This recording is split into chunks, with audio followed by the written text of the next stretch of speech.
I've thought about and have written about the Federal Reserve for a long time.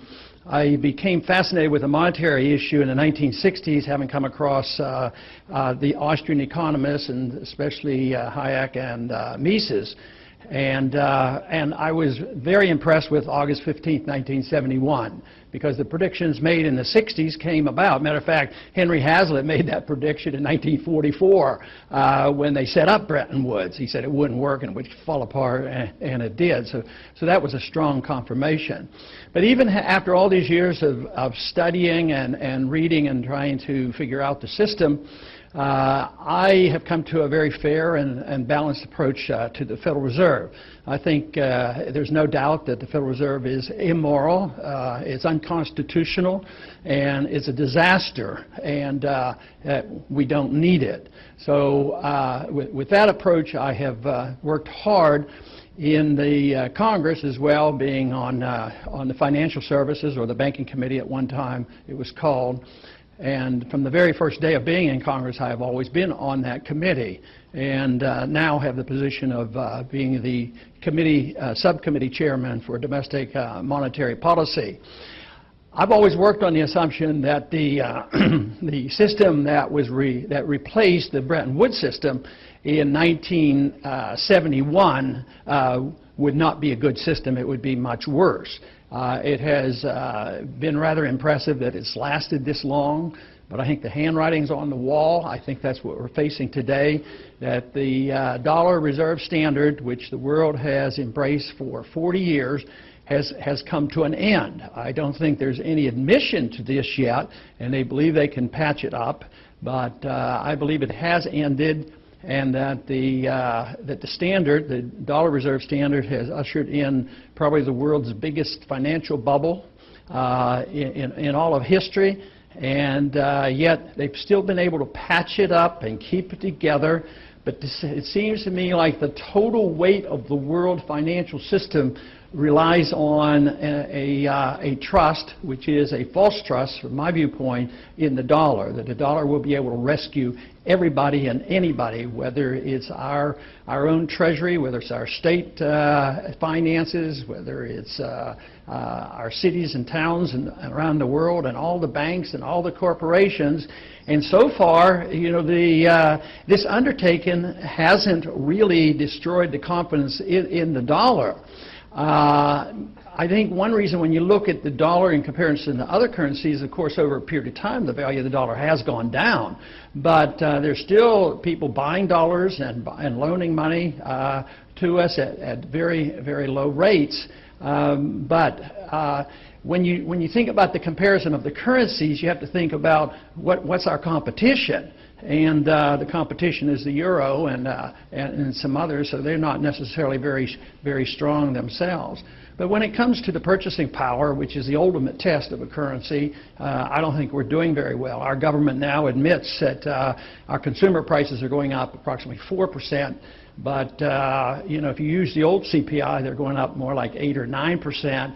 And if you compare cost of living increases for certain individuals versus others, it's much more painful. So if you're on Social Security, and this year they get a CPI increase, but a couple of years they did not, their standard of living has gone down, and it's been much worse for them. So if their cost of living is going down, going up, and their standard of living is going down, this is a reflection of the value of the dollar. But the Federal Reserve is an institution that was created by the Congress, and Congress has been totally derelict in their duties as far as oversight of the Federal Reserve. And I've argued this case along with many liberal Democrats over the years. Back there were some populists like Patman and Gonzalez from Texas, as well as even Henry Royce thought that there should be more supervision of the Federal Reserve.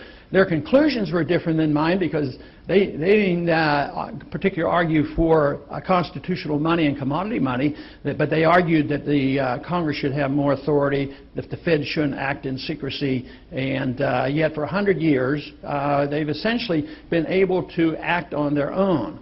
But I'm convinced that in these last few years we have made tremendous progress. Essentially since the collapse of the financial markets in '08, we've gotten a lot more attention to the Fed. Last year we had a partial audit passed into Congress. We're getting more information. Lawsuits have helped us get more information. And this to me is very beneficial. The audit bill was supported approximately a third of the Democrats, and every single Republican signed on to the audit bill. So there's a little bit of effort. But on the Hill, I would say that there's not a whole lot of enthusiasm for what I've been talking about, and there's a lot of political grandstanding, and you get some benefits. But where I get more enthusiastic is what's happening in the country, the attention of the people, and especially the young people I talk to on the college campuses. They think this is a big issue, and they relate it to too much spending. So I find this very encouraging. As a matter of fact, the first time I came across the enthusiasm on a college campus was in '07. I was speaking at the University of Michigan's on the college campus there, right after we had a debate in Michigan on financial affairs in last go-around.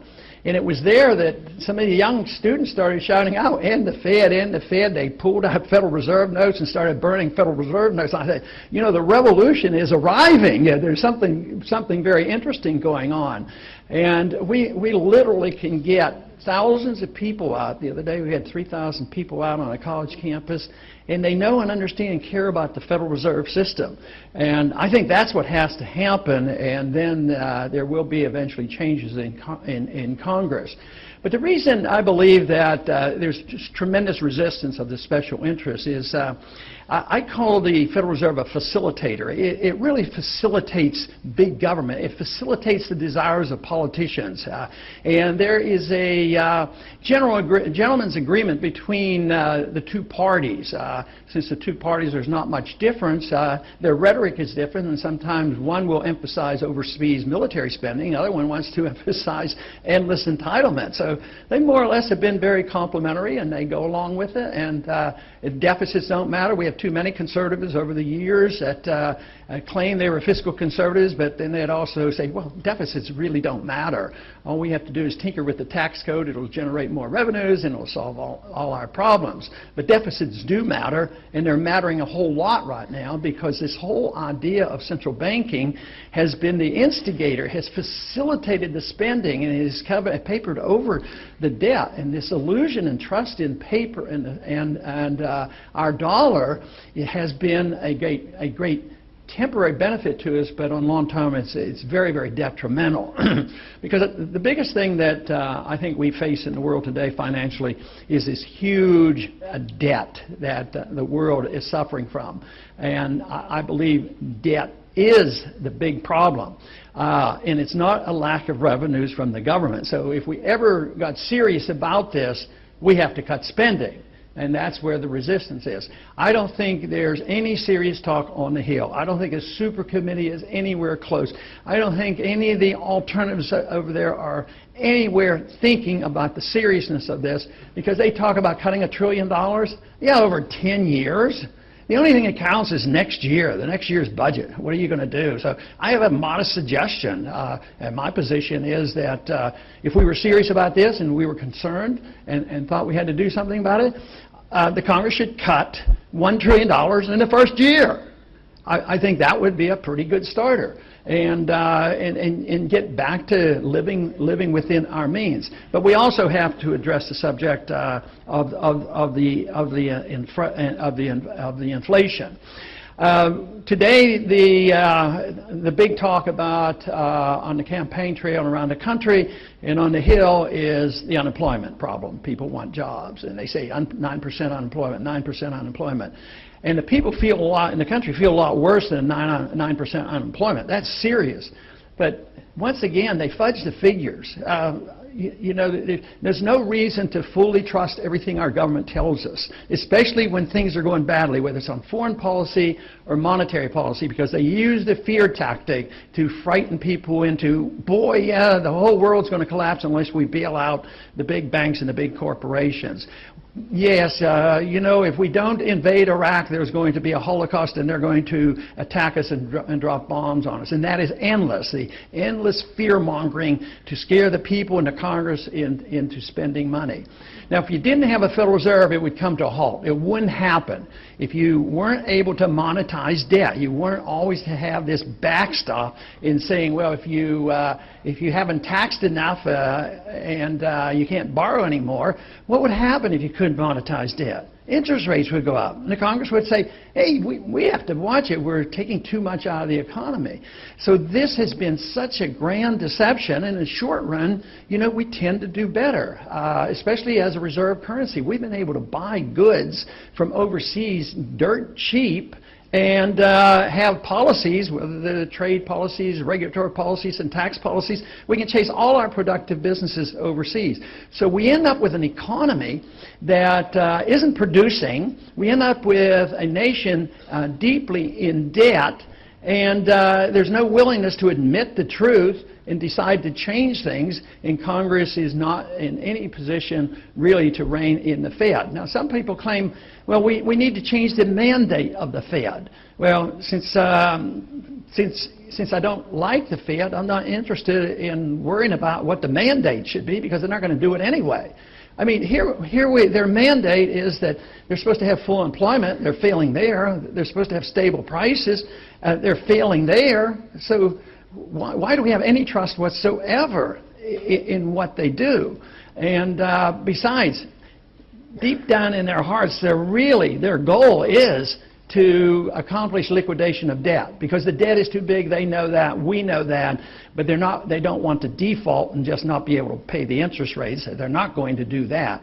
Governments of our size and with debt of this size, the default always comes. The market is demanding a default. The market wants deflation. The market insists on that. Politicians and the Federal Reserve say, no, we have to inflate, inflate, inflate. But they do recognize that you have to liquidate the debt and, of course, the malinvestment as well. But their goal is to liquidate debt with inflation. And that's not too hard to understand. That if they can get a 50% inflation rate in a year or two, that takes our $15 trillion debt and cuts it in half. And that is their goal. And they're pretty upfront about this. Paul Krugman happens to be have views quite different than mine.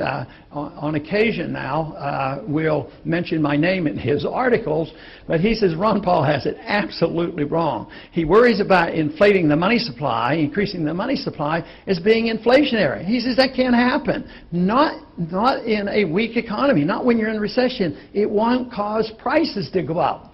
Well, it seems to me like he doesn't remember much of history, even our own history, of the 1970s. They came up and the Keynesians were dumbfounded, and they say, what's going on here? This is not supposed to happen. Oh, I guess we'll call this stagflation. Well, how about inflationary depressions? That's happened quite a few times, and why he would think that it's totally immune here, I'm not quite sure. But Bernanke, though, has given us an indication of his explanation of why we have the problem.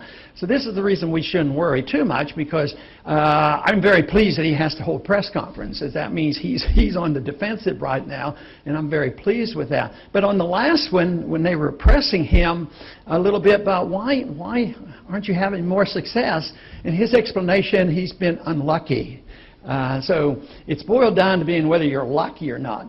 Well, I don't think it's bad luck. I think it's bad policy. I think he's dealing with a system that is not viable. All it is it's a deception. It's sort of like a drug. You get some benefits and you keep using it. Run up debt, run up inflation, monetize the debt, make a bigger bubble. But just like a drug addiction, the drug addict feels better when he keeps getting drug. An alcoholic feels better. But if you don't do something about it, you kill the patient. And right now, the patient is very, very big, and that's the worldwide economy. This is a big issue, and yet I think they're totally in denial. They're not willing to admit the truth, and they think that they can doctor this up and manipulate it and work on it. So what should we do about all this?